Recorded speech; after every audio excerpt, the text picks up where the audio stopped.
Bonjour à tous et à toutes, j'espère que vous allez bien. Aujourd'hui on part à la date du 14 et 15 août 1944, au moment où 850 embarcations alliées accostent sur les plages de Provence pour affronter l'armée allemande en sous-effectif, la majorité étant partie défendre la Normandie. L'opération est largement oubliée dans l'histoire de la Seconde Guerre mondiale, éclipsée par le débarquement de Normandie ou de Sicile. Vous voulez en savoir plus sur le débarquement de Provence? Venez avec moi. Lors du débarquement de Provence, la France libre est à l'honneur. Alors que le jour J normand n'avait embarqué que 170 Français, le débarquement de Provence met à l'honneur l'armée française libre. Pourtant son chef, le général de Gaulle, n'était guère apprécié des Alliés, ne le reconnaissant pas comme le représentant de la France et le soupçonnait de nourrir des projets peu démocratiques pour la France d'après-guerre. Dès la conférence de Téhéran en novembre 1943, les Américains songent à un double débarquement en France, Normandie et Provence. Au départ, sans la participation des Français. Mais ces derniers réussissent leur baptême du feu lors de la libération de l'Italie. Lors de la bataille de Garigliano en mai 1944, le corps expéditionnaire français, envoyé en première ligne, perce avec succès les lignes allemandes et permet aux Alliés de prendre la route de Rome. Les Américains voient désormais les Français d'un autre œil, celui de troupes capables de soutenir et de venir renforcer les troupes pour libérer la France. Le débarquement de Provence, c'est aussi un modèle de stratégie militaire, car le choix du lieu n'est pas aisé. Le Languedoc n'avait pas de grands ports. Marseille, Toulon ainsi que la rade de Hyères sont bien trop défendus. Le port de Sète était trop petit. Les Alliés retiennent donc une bande de terre entre Toulon et Cannes. Un choix par élimination qui se révèle payant. À cet endroit, le rapport de force est favorable aux Alliés et va faire de ce débarquement un grand succès militaire. Quelques chiffres en témoignent. L'armée allemande, composée par Johannes Blaskowitz, 400 avions, 36 chars, 50 embarcations, 80 000 soldats. L'armée alliée, 3000 avions, 500 chars, 850 embarcations, une première vague de 90 000 soldats. Les suivantes en comportent 250 000 autres. Les Alliés sont de plus très bien préparés, car ils ont appris des erreurs du débarquement de Normandie. Les Allemands, eux, sont en position de faiblesse. Ils s'attendent à un débarquement, mais jusqu'au dernier moment, ils ne savent pas où. La Wehrmacht, déjà engagée sur 3 fronts, le front de l'Est, le front italien et depuis 2 mois le front normand, est en infériorité numérique. Elle dispose pour défendre les côtes méditerranéennes de la France de la 19e armée commandée par le général Friedrich Weiss, elle-même subdivisée. Le 15 août 1944, les Alliés décident de lancer l'opération Dragoon sur les côtes de la Provence, destinée à ouvrir un second front sur le territoire français. Cette opération a notamment pour but de fixer des troupes ennemies, de disposer de ports en eau profonde et de protéger ensuite le flanc droit de l'armée américaine venant de Normandie. 2000 bâtiments de guerre et autant d'avions vont y participer. Si le nord de la France a été sauvé par le débarquement normand et le sud-ouest en partie par la résistance, le sud-est a vu sa libération arriver de la Méditerranée. Après le débarquement, l'avancée des Alliés est rapide. Marseille et Toulon sont prises aux Allemands le 23 et 29 août, avec 40 jours d'avance sur les plans.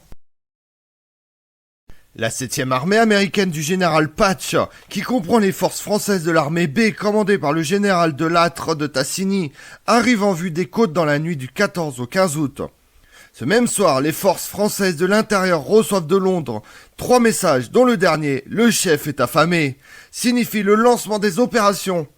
Ayant réuni au large de la Corse des navires venus de 10 convois pour des raisons stratégiques, de ports aussi éloignés les uns des autres qu'Oran, Naples ou Tarente. La flotte alliée s'est d'abord dirigée vers Gênes pour tromper l'adversaire. Mais le 14 au soir, elle met le cap sur la côte provençale. Peu après minuit, tandis que les Rangers américains prennent pied dans les îles du Levant, les premiers commandos français s'emparent du cap Nègre et vont conquérir une tête de pont vitale autour de Lavadou. Dans la nuit, plus de 5000 parachutistes alliés sont largués au-dessus de la vallée de l'Arger pour verrouiller les voies d'accès aux zones de débarquement. Ils vont y trouver l'appui des FFI. À l'aube, un bombardement aérien et naval écrase les batteries allemandes. À 8 heures, les 3e, 36e et 45e divisions d'infanterie américaines se lance sur les plages côtières entre Calvaire et Saint-Raphaël.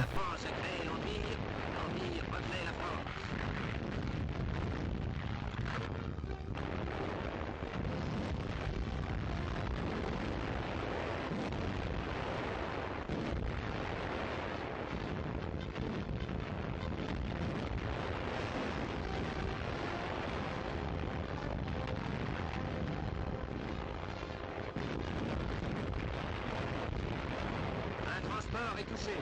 L'ennemi défend l'accès d'une terre qu'il a volée, mais rien n'arrêtera la marche de cette armada, plus invincible que celle de Philippe II. Et du nord au sud, de l'est à l'ouest, la forteresse Europe chancelle sous les coups des forces alliées. Déjà, nos avions survolent une terre sur laquelle s'accroche l'ennemi et nos regards. Déjà, des tonnes de bombes préparent à nos fantassins les rouges et chaotiques chemins de la victoire. Et malgré la réaction ennemie, sans heurts, sans à-coups, le gigantesque mécanisme du débarquement fonctionne. Homme par homme, fusil par fusil, l'armée libératrice jaillit des transporteurs. Bientôt la mer est saupoudrée de chalands LTS. À l'odeur de la poudre se joint celle de la France, toute proche.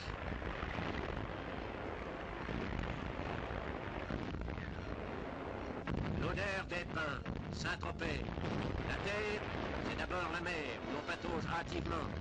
Les premiers soldats français foulent le sable d'une plage française. Le pont est jeté entre l'Empire et la métropole. Tandis que les renforts ne cessent d'affluer, les hommes des commandos prennent rapidement les positions de combat. Le plus dur est fait, mais il faut exploiter immédiatement ce premier succès, élargir la tête de pont, afin de faciliter la seconde phase de l'opération.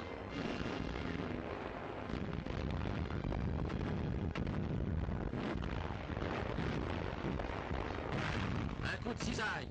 Nous sommes aux abords d'un fortin ennemi. La résistance se réduit. Les mortiers entrent en action.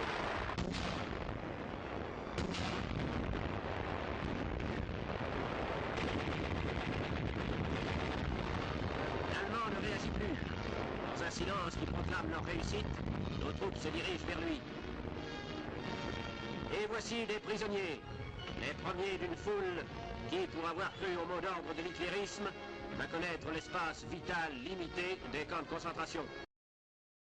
Le 16 août, le gros des forces françaises commence à débarquer, tandis que les forces américaines vont remonter vers la Durance et la vallée du Rhône. L'armée B doit prendre Toulon et Marseille, ports vitaux pour la stratégie des Alliés. Le 20 août, l'encerclement de Toulon commence. Alors que les commandos et les chocs s'emparent des batteries ennemies, français libres, algériens, marsouins, de la coloniale et tirailleurs sénégalais rivalisent de courage pour prendre la ville. La 9e division d'infanterie coloniale va finir de nettoyer Toulon de ses occupants. Le 28 août, la garnison allemande se rend. Parallèlement, de Lattre a lancé ses troupes vers Marseille. Aubagne est prise par les Tabors marocains. La 3e division d'infanterie algérienne du général Montsaber prend position aux abords de la cité phocéenne, où l'insurrection a éclaté. Le 23 août, tirailleurs et cuirassiers rejoignent les résistants. 5 jours de combats violents seront nécessaires pour réduire les défenses allemandes. Les deux ports ont été conquis avec un mois d'avance sur les prévisions. Les armées françaises vont désormais remonter la vallée du Rhône pour repousser l'ennemi et libérer le territoire national. Comme on l'a vu, le 15 août 1944, en Provence, un second front est ouvert après le débarquement du 6 juin 1944 en Normandie. C'est l'opération Dragoon. Une bonne partie des troupes allemandes ont été rappelées vers le front de Normandie, ouvert 2 mois plus tôt. Toutefois, la prise de Marseille et de Toulon va se heurter à une forte résistance de l'occupant. Je vous remercie d'avoir suivi cette vidéo en ma compagnie. Si vous voulez connaître mes autres vidéos, retrouvez-moi sur ma chaîne YouTube Tout sur l'Histoire avec Damien, mais également sur les réseaux sociaux, Twitter et Instagram, Histoire Damien. Et pensez à liker, commenter et vous abonner. Je vous remercie à tous.